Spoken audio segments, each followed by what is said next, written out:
I'd like to ask them how you envisage all three of what you do and what you were saying, like, because, we had the thing of, I put my hand up twice for the rewilding and the sharing, and the dairy farming and the organic farming. I'd like to hear kind of what your vision is of how all of that can exist in a way that respects the planet, respects the land and so forth.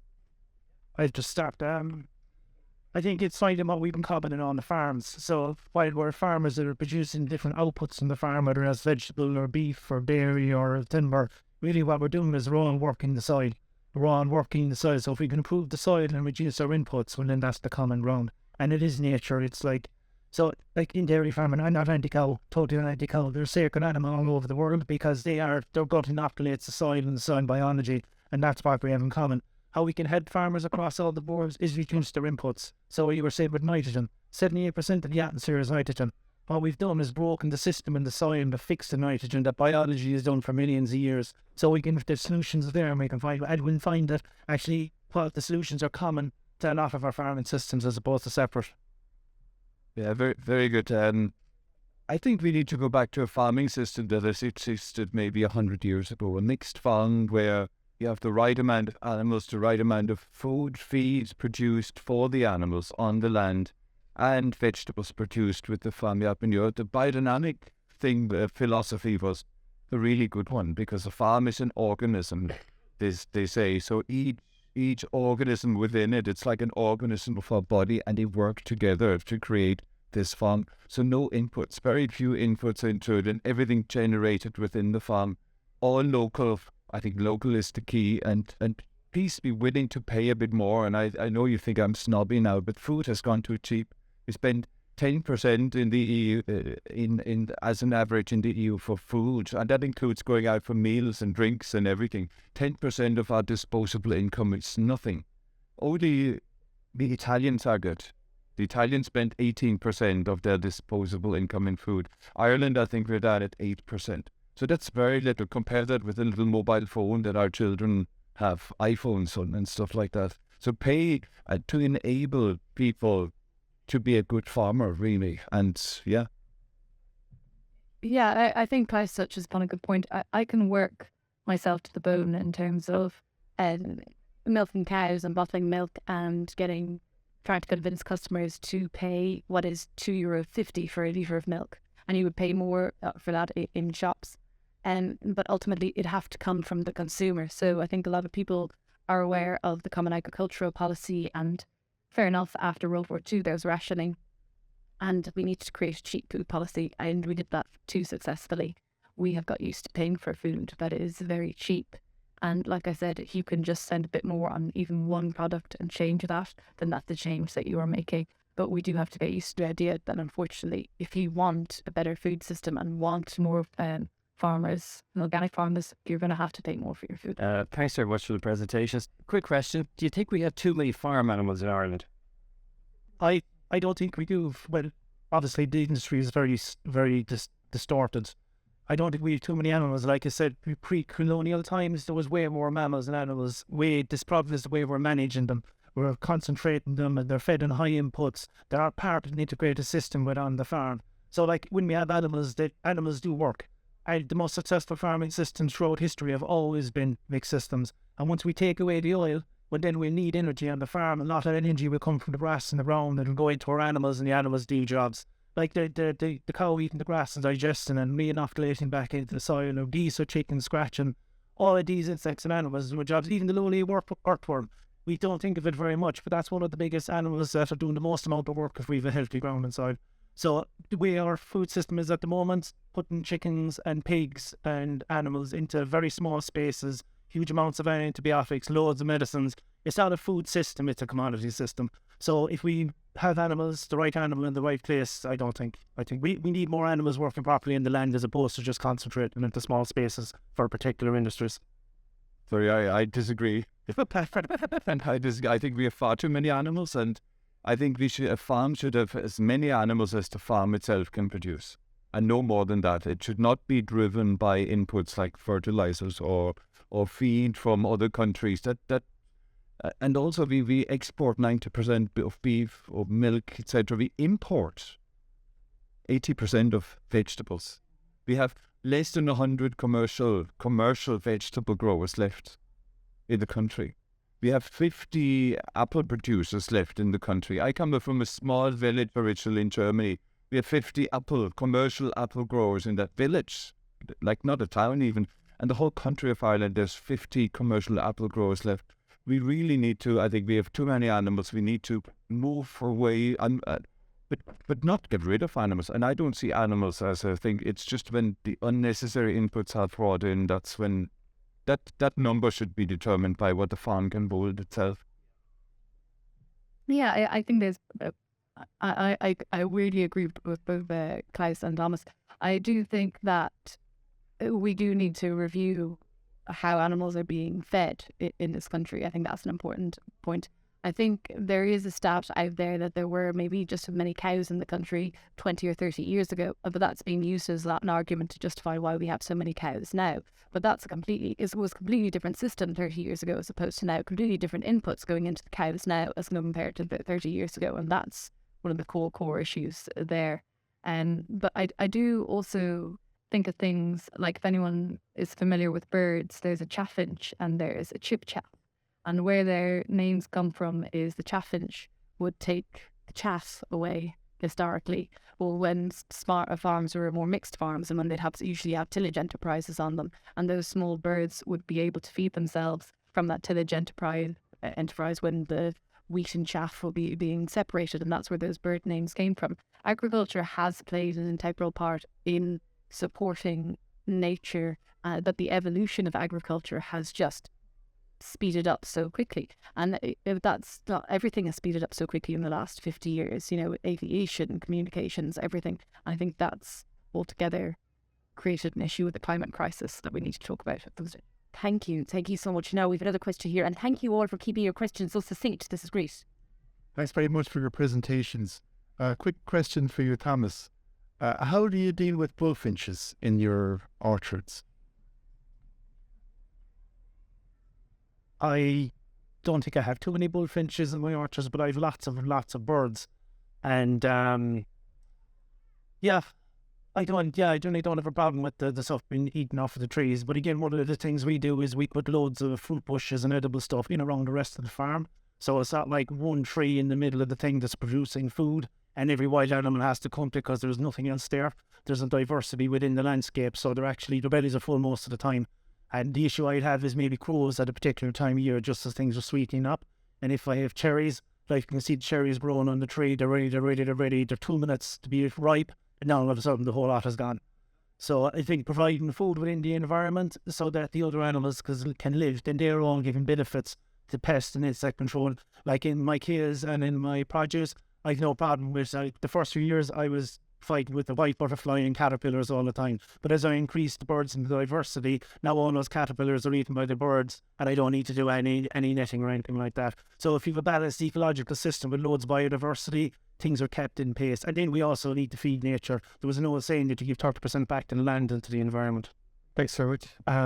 Just in terms of fertilizer, and I'm just wondering, when you export milk or vegetables, how do you replace the nutrients that you've exported? Okay, like I said earlier, 78% of the atmosphere is nitrogen. So if say the NP and K standard MK, you put out artificial nitrogen, you're interfering directly with the nitrogen fixing bacteria that are in the soil. So straight away you've broken that system. You put out artificial phosphorus and you're interfering with the mycorrhiza who breed phosphate fixing bacteria and feed them back to the plants. So we've broken the system of digestion that's worked for millions and millions and millions of years. If you do a test, so if you go to Charles, you get a test, they'll do a Morgan's test. And a Morgan's test is testing what's soluble inside, what soluble nutrients are in the water. That's essentially a test for fertilizers. There's a thing called a Mellick test that will tell you the nutrients that are available, locked up in the biology that could be available to plants. Then you can do a totals test. And a totals test tells you what's actually in the rocks and the ground underneath you. So if you do a totals test, you could turn around and find out that you have enough calcium or phosphate or phosphorus to last you 600 years. But the problem is you don't have the ecological systems to break it down anymore. But also when we look at nutrients and feeding an animal, or especially feeding vegetables, if you went to get advice, They turn around and they do a chart of the nutrient requirement of the plant for the entire year. Then they turn around and want you to put that out one time. That's soluble to washes away. That's like you sitting down and eating your breakfast, all your breakfast for 6 months in one go. You can't be healthy from it. In nature and biological systems, all these minerals are there. They're not in the quantities that they might want when they test for them, because they're testing for a full year supply. But what nature does is it releases small amounts of minerals and nutrients through the biology all the time. And the plants are the dictators of this. It turns out the plants are the farmers. They're farming the biology, but we've broken that disconnection, both from the genetics of the way we're breeding them, but then also the inputs we're putting onto the ground. So we've broken the system of the digestion. Loads of nitrogen in the air, loads of minerals and rocks in the ground. We might need to import stuff because we've damaged the system, but what we need to import could be absolute minute parts of what we're doing at the moment. Just one more addition to it. Clover. Like, clover is magic. It fixes atmospheric nitrogen, puts it in the ground, and it comes naturally to farms. And I see that when I go to a farm, as soon as nitrogen isn't applied anymore, there's more and more clover every single year, and that brings that nitrogen back. You can even get protein for your animals, isn't it, by clover silage, etc. So the magic plants, and you said biology, but the one part of the biology, right, the mycorrhizal fungi. If we reduce the cultivation or soil cultivations, if we encourage mycorrhizal fungi, they mop up nutrients from the ground. So it can be very sustainable. We can't ever achieve high yields like that, but there's no need for it, I think, you know.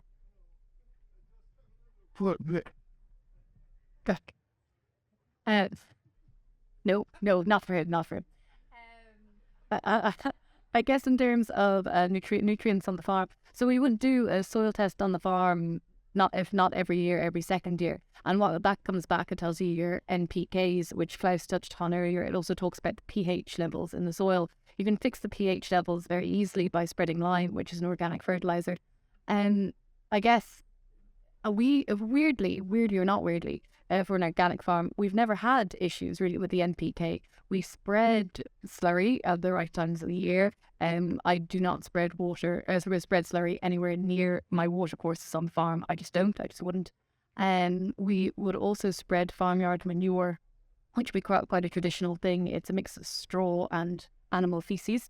And in that feces is usually the nitrogen heavy manure from the chickens as well. So I think that's helped us an awful lot. And that's kind of creating a closed loop system. What I would say though that is maybe interesting is in terms, you fertilize your fields depending on what kind of output you want from them. And one or two of my fields are the most beautiful wildflower meadows, and they are a space that I mob graze. So I graze, let the flowers grow and blossom and bloom in the summertime, and then very slowly graze them with the cattle. And it was funny because I had a farm advisor out with me, and we were talking about the fact that the pH levels were suboptimal in the field. And he was saying, if you were a dairy farmer, well, if I was a real dairy farmer, is what he meant. He was like, then you would spread more lime on this field. And I said, yes, but if I do that, it will completely destroy the habitat that I've created, because the wildflowers won't like the optimal amount of lime. So you do have to be careful. Thanks for the talk. That's been really great. I just had a quick question regarding, you mentioned about having a disconnect between food consumption when you go to the supermarket or whatever and you just get something and you have never grown anything. So my question was, is there anything simple that you would recommend that we can grow ourselves at home? Potatoes would grow in anything. Literally. Potatoes, whether you buy them from a seed shop or whether you buy them from people probably know this, that you've forgotten a tiny potato at the bottom of the bag and you'll just find it growing. I think potatoes are probably pretty easy, but I'll ask the lads there, the real veg grower. And if you grow a potato, it has to be a blight-resistant variety because you don't want to spray them. So Sarpom Mira is the most blight-resistant variety, but there's quite a number around now too. But don't grow your Curse Pink or your British Greens. They will succumb to blight. 3 vegetables that I recommend for all beginners for value for space: kale, perpetual spinach or chard, and courgette. Small areas and lots of crop. The size of this little board here, 7 kale plants, 7 perpetual spinach plants, and 2 courgette plants will feed you for months and months. They're the most high value crops, I think, for beginners, and relatively disease-free. Yeah, I'd agree, kale, and it's amazing how bountiful nature is. Out of the kale I harvested last year, that's the surplus seed I've left over. So if anybody wants some red Russian kale when you go away, that's the surplus from a couple of beds that just were left go to seed by managing it differently and not cutting it. The other one is alliums are quite good. So if I have onion seed here that we've been saving seed for about 7 years, and there's loads of different old genetics varieties. So if you go to Seed Savers, you can get seeds that have the symbiotic relationship with the biology in the soil. A lot of the seeds, if you went to Aldi and Lidl, they're all hybrids, or so they've been bred towards the artist through the fertilizer. Garlic is very easy to grow. Besides, you put it in the ground, it's great for boosting your immune system. And then you can get wild herb books. Go out and see what's growing in your hedges and ditches. There's actually quite a lot of stuff in there that you can be. We can eat an awful lot of the stuff around us, or else we can have animals digest and eat them. Yeah. But anything, grow anything, things want to grow. Now, Cleo. Thanks very much, Lisa, and thanks, Guy. Like, you're all heroes. I just am going to leave feeling so inspired and everything. My question would be political in terms of what do we need more from the political system, and I suppose as a Green Party representative in Kerry, I would like to take Klaus. I'm delighted that you acknowledge what's happening in organics out of Parliament, but I would say it's in no small measure due to having Minister Pippa Hackett in agriculture. But in terms of, I might put it to Thomas in terms of the Talamh Bio principles, what more do you need at a political level to make that happen? One of the things we're looking for is the recognition of local food producers, because at the moment we don't have a recognition for local food producers. What we need to do is we need to follow the money. We have a food system that's based on extracting wealth out of the community through the food. And yes, it's based on yield, but it's very poor quality. And while the yield might drop in biological systems and organic systems, the actual quality and nutrient density of the food, it increases. So you can have less food, less physical mass coming off of the property, but you can still turn around and have a good healthy diet for people. We need to look at the background. I mean, we have an agriculture system that's been driven on economics and money for the last 30, 40 years. All our farms used to be diversified, used to have diversified swards, mixed kind of systems. Everything from our processing has been closed down. So legislation is creating the rules that we have to live by, but that legislation is based on an old paradigm, which is industrial and chemical agriculture based on commodities and yields. Now we need to redefine that. And for Talamh Bio, that conversation is about the living land. It's about ensuring we're leaving the land better we got it, reconnecting land and people together. So we can't be separate from nature. We are part of nature. And we used to once be custodians of the environment we lived in, but we've become separated from it, and now we're destroying it. But there's no reason we can't go back into that role again. I think the acknowledgement of soil in a political framework, that there's legislation to protect soil. There is none at present. There's legislation to protect the air, the water, etc., but soil can be destroyed. And then also from a political point and environmental movements that disregard that completely, that soil degradation is the most pressing issue. We lost 30% of our arable land area, and we're losing billions of tons every year. And to understand that this degradation is directly linked with carbon in the atmosphere, because the organic matter in the soil contains carbon. I said it yesterday. 2.5 times as much, 2 times as much carbon is in the soil, in the organic matter, than in the atmosphere and all plants combined. And the way we have degraded our soils, desertified the soils, I can't say it properly, is actually taking that carbon out of it. And it's simple to really make our soils fertile again, and we put that carbon back onto the land. We make compost, we make composted manures, seaweed, we spread it, and that would be a big contributor to take the carbon out. And I agree with the lads. I'm trying to get my thoughts together because I'm actually just so angry when I think about it. And I'm angry because I feel like we expected to potentially be failed by Fine Gael and Fianna Fáil, should Dáin is still an unknown entity. But I think I'm angry in particular at the Green Party, and I think that if you're going to be a Green Party, you should be green, but you should also be practical in a lot of ways. And the fact that Minister Hackett is also the Minister for Forestry, and yet the CAP scheme is currently running. This is the new cycle of the CAP scheme until 2027, and we don't have the guidelines for the next forestry scheme. And forestry has failed abysmally in this country in terms that we were meant to reach 8,000 hectares per year over the last 20 years, and we barely reached 2,000 to 3,000 hectares. And the forestry licensing in the Department of Agriculture in Johnstown Castle, I talk to civil servants. I am also a journalist.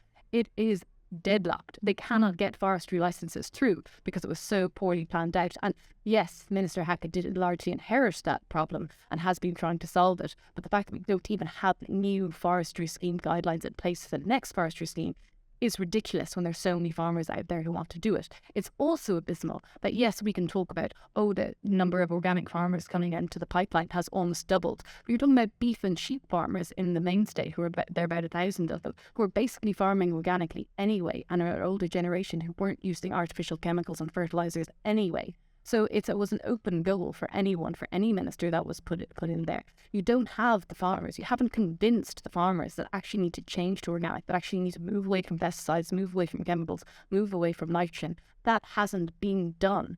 And no minister, I'm not just blaming the Green Party in this, no minister has actually done that in terms of the climate crisis that we are facing. And yeah, how do you bring about change at a political level, and how did you manage that so quickly? You care.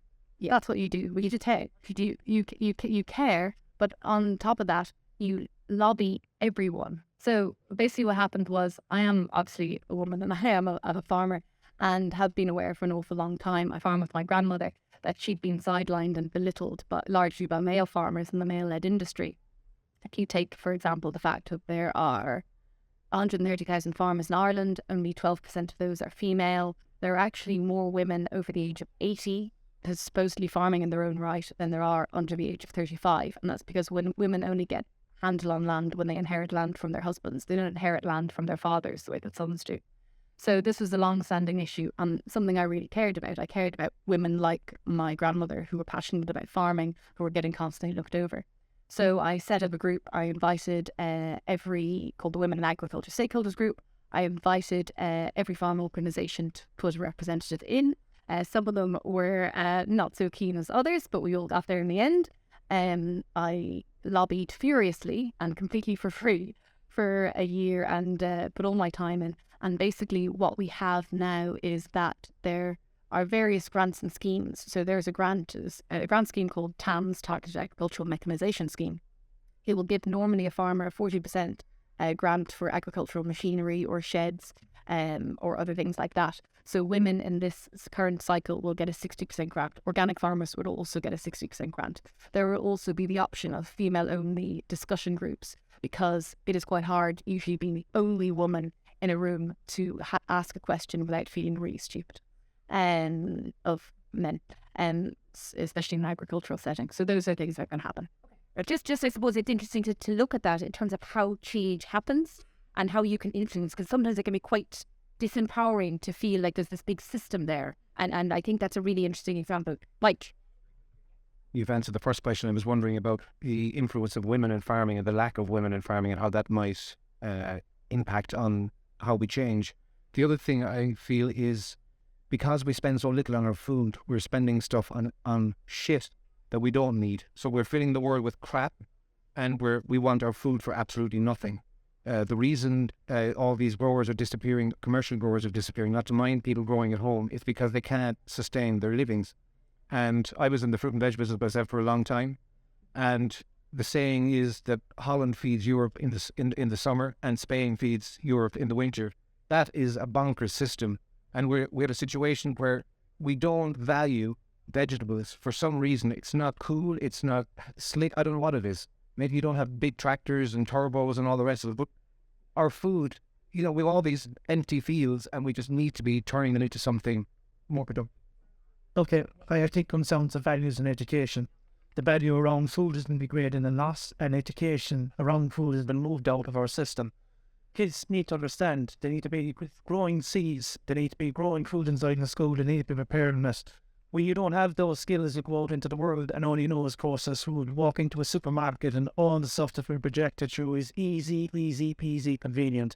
So we need to re-establish the value around food, both for our health, and I know from our shop, at least a third of our customers are there because they've gone through their whole life, the whole situations, they ended up getting sick. And it was only at the end of that journey that they turned around and looked back at food after everything else had failed.